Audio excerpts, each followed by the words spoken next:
It's Stratford. And you're like, now you guys know who Troy is, right? How about that? So, wow. Did you guys enjoy that? Did you have fun? I figured I might have had all of you up and dancing, but we got some of you up. Some of you are a little bit shy, don't want to get up. I know how y'all behind closed doors get out, go pretty crazy. That's what we do. I've been there, done that. Anyway, Diane, where are you? Diane Chen. God bless her. Look at this lady right here. Thank you so much, Diane, for having me here. Thank you, Char Richards right here. Avery Finch. Thank you, my friend, so much.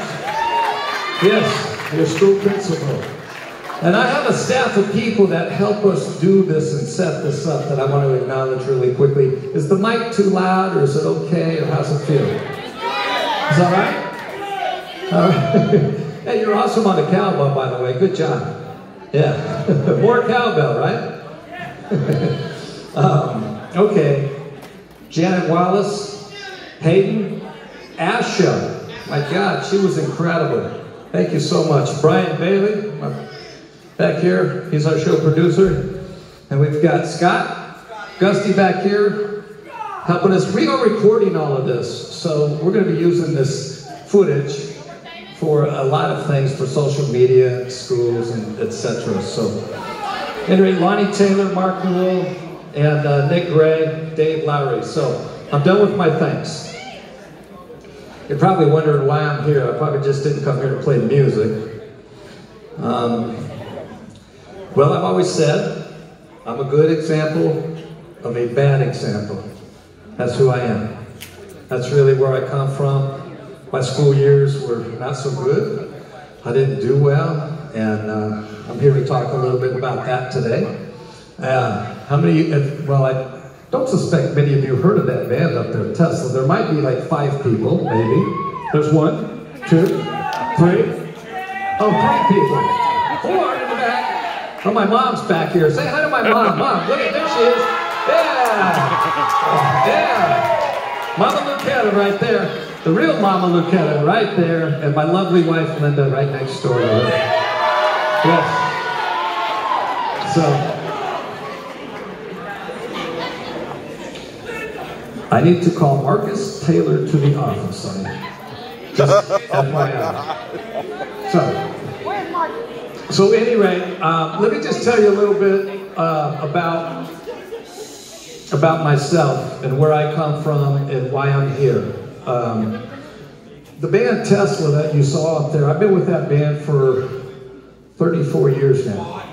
So if you look at what I say here, Troy shows up. The reason it's Troy shows up is because I've always said in life, just show up. 99.9% of success is just showing up.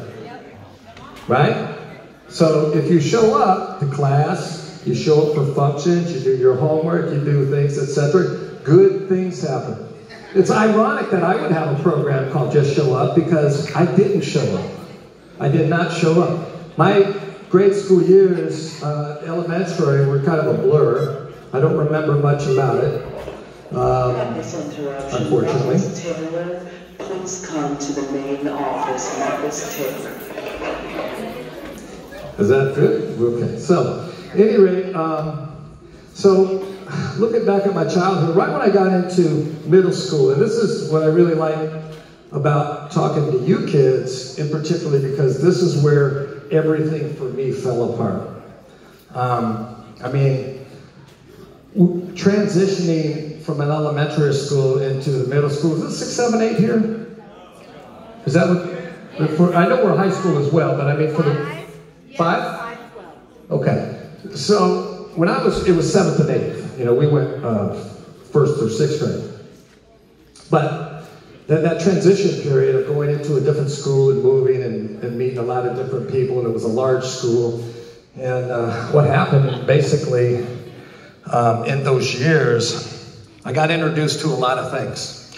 And part of what happened with me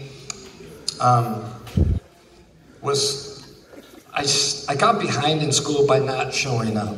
I mean, I started cutting school. I started hanging around with people that I probably shouldn't have hung around. And I was, as you see on those cards, it says overcoming addiction, right? Y'all got that. So check it out. I'm 25 years sober today.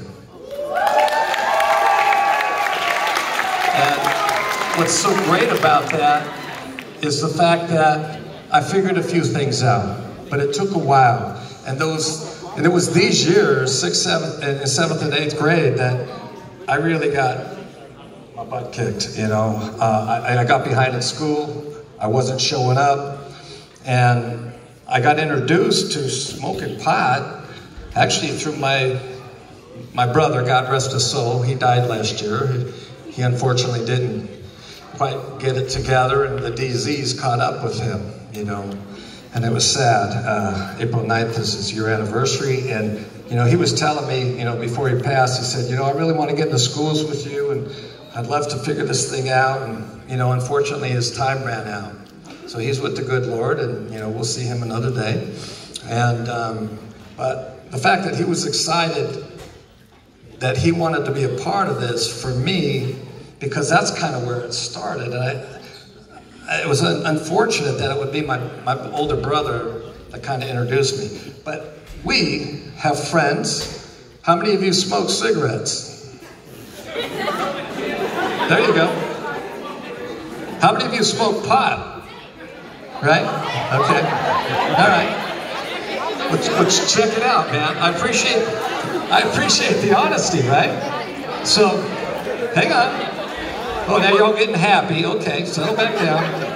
All right, I've been there, done that.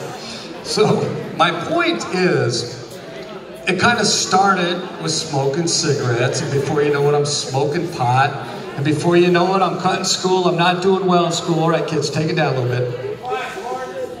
There we go, right on. Thank you.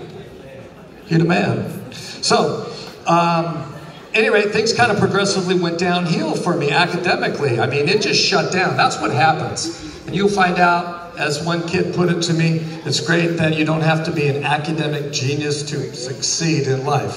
Because I'm that guy, right? So, anyway, by the time I was making a transition, my parents divorced when we were in my freshman year. So now I'm moving into high school, and things are getting a little rougher. I'm hanging around some other guys, and now we're going to make a move from Hayward, California into, from Dublin, California to Hayward, and I really didn't participate at all in high school, and I ended up in a continuation school. And through those years, I did a really stupid thing by, have you ever heard the term people pleasing? Y'all familiar with people pleasing at all? See, because my story is just not about drugs and alcohol.